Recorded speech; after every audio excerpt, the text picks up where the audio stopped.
So, it is rumoured that tomorrow, as of recording, we're finally going to see proper Legend of Zelda Tears of the Kingdom gameplay. Proper gameplay this time, not quick snippets like we saw from the last Direct.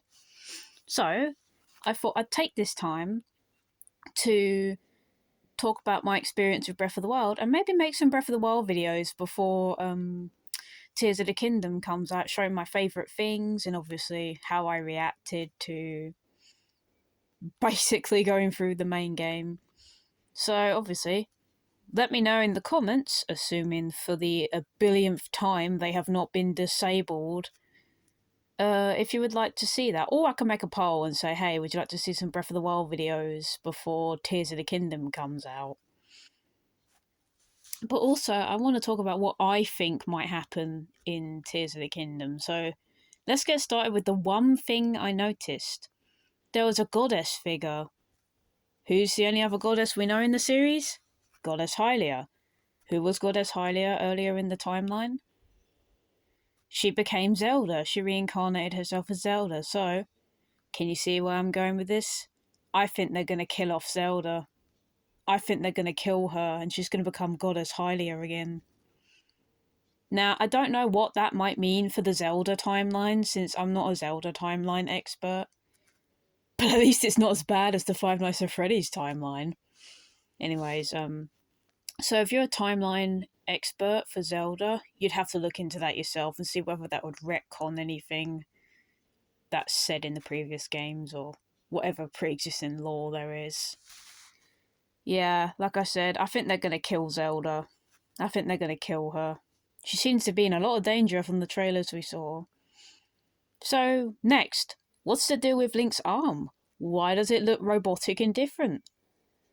Well, I think he loses his arm to Malice. In one of the earliest trailers, we see that there's Malice, and more attention to Malice, the weird red, gooey, and spiritual stuff. And you see in one scene, or one couple of frames, should I say, it goes all over his arm. So I'm guessing he probably chopped his arm off to save it from spreading all over to him. And he gets someone to make him a prosthetic one. And it just so happens to have mystical powers, or he goes through a trial to get the powers that you see him in the later trailers. So that'd be cool. This is the biggest thing, alright? Do you know what will make this perfect and make sense in the Zelda timeline? If you could import your Breath of the Wild data. What I mean by this is import your health points, your stamina wheel, the Master Cycle if you had the DLC, the champion abilities, because canonically he'd still have them. What else? All the gear that you collected, or maybe if they're feeling nice, some other gear that you missed out on, or other things. And then obviously, maybe you could go hunting for Korok seeds again to increase your inventory slots, because I think that would be the only exception if they didn't import over your inventory slots, because that would be busted.